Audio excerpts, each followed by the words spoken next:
بسا ہوا ہے کوئی گل ہزار آنکھوں میں، بسا ہوا ہے کوئی گل ہزار آنکھوں میں،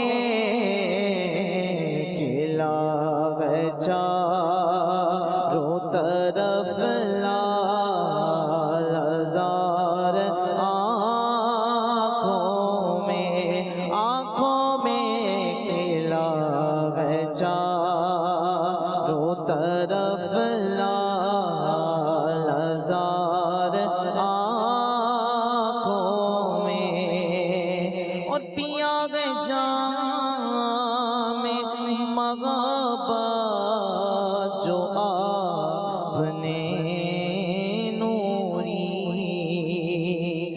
پیا گئے جام محبت جو آپ نے نوری، پیا گئے جام محبت جو آپ نے نوری، ہمیشہ اس کا رہے گا خمار آنکھوں میں ہمیشہ اس کا رہے گا خمار آنکھوں میں۔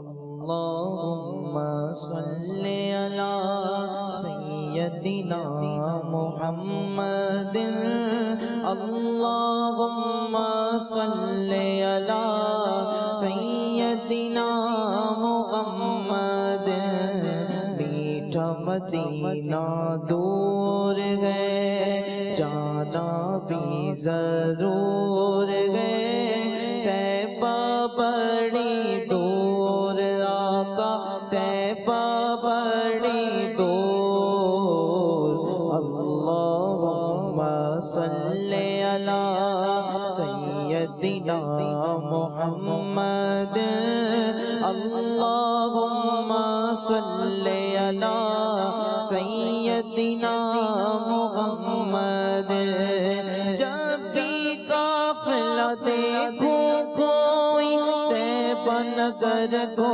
جاتا ہے، جب بھی قافلہ دیکھوں کوئی طیبہ نگر کو جاتا ہے، پھوٹ پھوٹ کے دل روتا ہے، مجھ کو بڑا تڑپاتا ہے، میرے دل کو پل پر بھی پھر چین ذرا نہ آتا ہے، رخ طیبہ کی جانب کر کے بس یہ کہتا جاتا ہے، طیبہ بڑی دور آقا طیبہ بڑی دور، اللہم صلی علی سیدنا محمد، اللہم صلی علی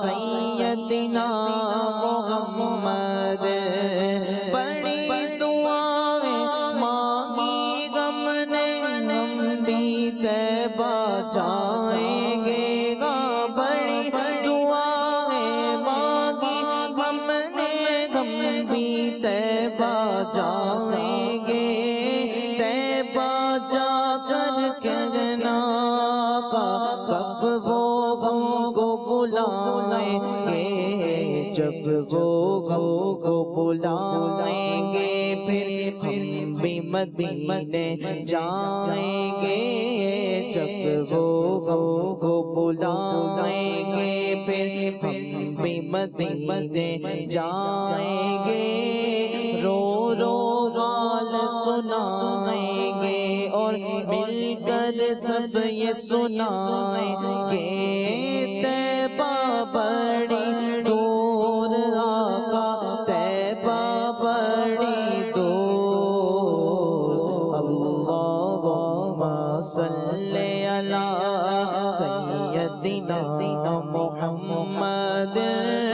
اللہم صلی علی سیدنا محمد اللہم صلی علی سیدنا محمد اللہم صلی علی سیدنا محمد میرے آقا میرے سرور میرا بیڑا پار ہوگا میرے آقا میرے سرور میرا بیڑا پار ہو طالب ہوں میں آپ کا شاہ مجھ کو عطا دیدار ہو نظر کرم سرکار آقا نظر کرم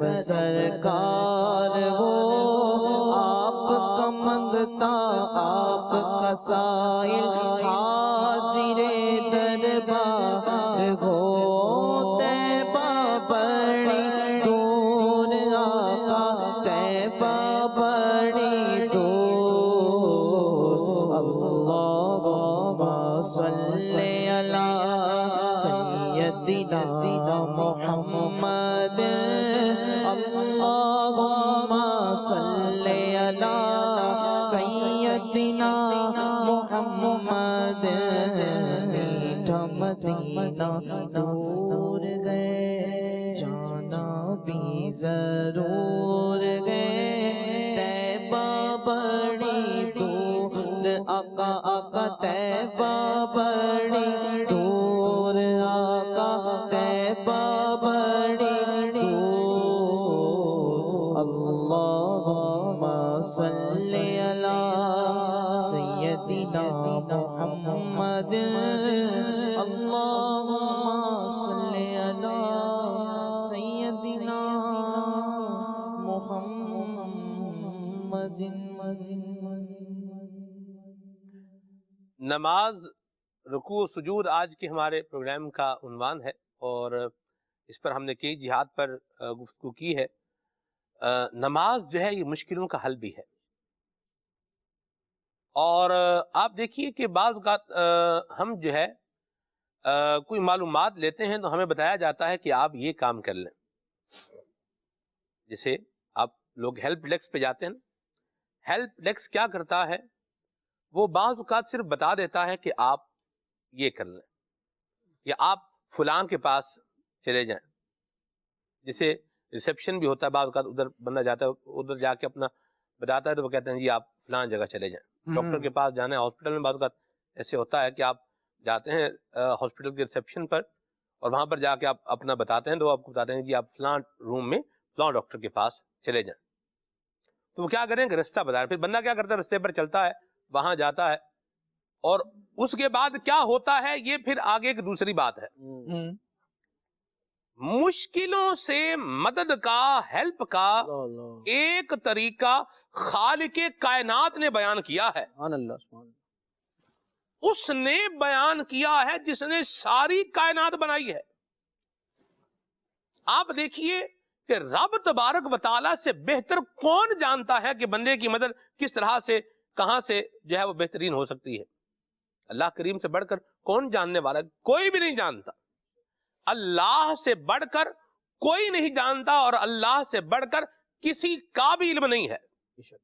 اللہ کریم کے علم کی شان ہے کہ اس کا علم ابدی، ازلی، سرمدی، لامحدود ہے، لامحدود ہے، غیر متناہی ہے، اور یہ صرف اللہ ہی کی شان ہے۔ سبحان اللہ۔ ذاتی علم ہے کس کا؟ اللہ تبارک و تعالیٰ کا۔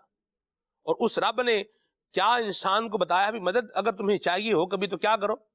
راشد بھائی جی، رب تبارک و تعالیٰ کا واضح فرمان موجود ہے، وَاسْتَعِینُوا بِالصَّبْرِ وَالصَّلَاةِ، کہ نماز اور صبر سے مدد چاہو۔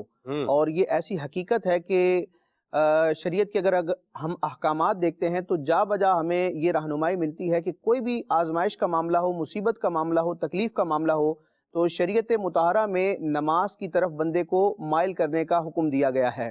یعنی اس کی ایک واضح مثال دیکھیں کہ جب قحط سالی ہوتی ہے، بارش نہ ہو رہی ہو، تو شریعت میں یہ تعلیم موجود ہے کہ نماز استسقاء کا اہتمام کیا جائے، وہاں بھی نماز ہے۔ سورج گرہن یا چاند گرہن کا معاملہ ہو جو رب تبارک و تعالیٰ کی قدرت کے ایک عجائبات ہیں، مثالیں ہیں، اور رب تبارک و تعالیٰ کے غضب کی ایک دلیل کے طور پر اس کو بیان کیا جاتا ہے، تو وہاں بھی نماز خسوف اور نماز کسوف کا درس موجود ہے۔ اگر کوئی خاص حاجت ہو تو شریعت مطہرہ میں یہ تعلیم موجود ہے کہ صلاۃ الحاجات کو ادا کیا جائے۔ یعنی قدم قدم پر جہاں بھی بندہ مومن کو کوئی آزمائش ہوتی ہے تو شریعت کو یہ مقصود ہے کہ بندہ رب کی بارگاہ میں حاضر ہو، رب کی بارگاہ میں اپنی پیشانی کو جھکائے، تو یہ جھکنا اس بندے کو اس پریشانی سے بھی نجات دے گا اور اس کو بلندیاں اور رفتیں عطا فرمائے گا۔ حضرت عبداللہ ابن عباس رضی اللہ تعالیٰ عنہما جو نبی کریم علیہ السلام کے بڑے پیارے صحابی ہیں، اہل بیت کے ایک عظیم فرد ہیں، اور صحابی ابن صحابی ہیں، مفسر قرآن ہیں، حبر الامہ ہیں، بہت بڑی آپ کی شان ہے صحابہ کرام کی جماعت میں بھی۔ حضرت عبداللہ ابن عباس رضی اللہ تعالیٰ عنہ کے ایک فرزند تھے، ایک شہزادے تھے، ان کا وصال ہوا، اور حضرت عبداللہ ابن عباس کو ان سے بڑی محبت تھی، باپ کو ویسے ہی محبت ہوتی ہے۔ تو جب ان کا وصال ہوا تو ان کے وصال کی خبر پر حضرت عبداللہ ابن عباس رضی اللہ تعالیٰ عنہ کو بڑا صدمہ ہوا۔ آپ نے جیسے ہی وہ خبر سنی تو آپ نماز میں مشغول ہو گئے، اور نماز کو آپ نے اتنا دراز کیا، اتنا طویل کیا کہ لوگ آپ کے صاحبزادے کو دفنا کر فارغ ہو گئے۔ جب وہ واپس آئے تو لوگوں نے استفسار کیا، پوچھا کہ یا سیدی یہ کیا ماجرا ہے، یعنی آپ کے اس فرزند کا وصال ہوا اور آپ نماز میں مشغول ہوئے، اور نماز کو اتنا طول دیا آپ نے کہ ہم ان تمام معاملات سے فارغ ہو گئے۔ تو حضرت عبداللہ ابن عباس رضی اللہ تعالیٰ عنہ نے ارشاد فرمایا کہ مجھے اپنے اس فرزند سے بڑی محبت تھی، اور اس کے موت کی جو خبر تھی اس سے مجھے اتنا صدمہ ہوا کہ میں صدمے کو برداشت نہیں کر سکتا تھا، لہٰذا میں نماز میں مشغول ہو گیا۔ نماز میں مشغول ہونے کی برکت سے اس صدمے سے میں جو تھا وہ بے خبر ہو گیا۔ تو ہمارے بزرگوں کا اور صحابہ کرام کا بھی انداز ہے کہ مشکل آتی ہے تو اس سے نجات کے لیے اور راحت حاصل کرنے کے لیے وہ رب تبارک و تعالیٰ کی بارگاہ میں جھکتے ہیں۔ خود نبی کریم علیہ السلام جو مومنین کی جانوں کی راحت ہے، بلکہ جانے کائنات ہیں، راحت کائنات ہیں، آپ علیہ السلام کی سیرت اور مزاج میں بھی یہ چیز ہمیں واضح طور پر نظر آتی ہے۔ شیخ طریقت امیر علیہ سنت زید لطفہ نے اپنی کتاب فیضان نماز، کیونکہ یہ ہمارا ٹاپک ہے تو اس حوالے سے اس کتاب کا تذکرہ کرنا بھی بڑا موضوع ہوگا، امیر علیہ سنت نے شاندار انداز میں اردو زبان میں ایک انسائکلوپیڈیا امت کو عطا فرمایا ہے۔ اس کا ہمیں مطالعہ کرنا چاہیے، اس میں فضائل بھی ہیں، نماز نہ پڑھنے کی وعیدات بھی ہیں، بزرگان دین کے واقعات بھی ہیں، سبحان اللہ، شاندار ایک گلدستہ ہے۔ امیر علیہ سنت زید لطفہ نے اس کتاب فیضان نماز میں یہ ذکر فرمایا کہ سرکار اعظم علیہ السلام نے حضرت بلال اپنے مؤذن سے فرمایا کہ اے بلال ہمیں نماز کے ذریعے راحت پہنچاؤ۔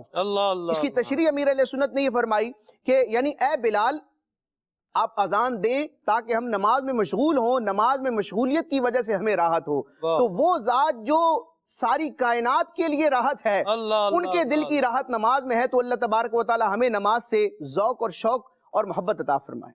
آمین سبحان اللہ، اللہ کی بارگاہ میں حاضر ہو جائیں۔ اور یہ بھی روایات میں ارشاد فرمایا گیا ہے کہ اللہ کریم نے فرمایا ہے کہ نماز میرے اور میرے بندے کے درمیان کیا ہے، یہ تقسیم ہے۔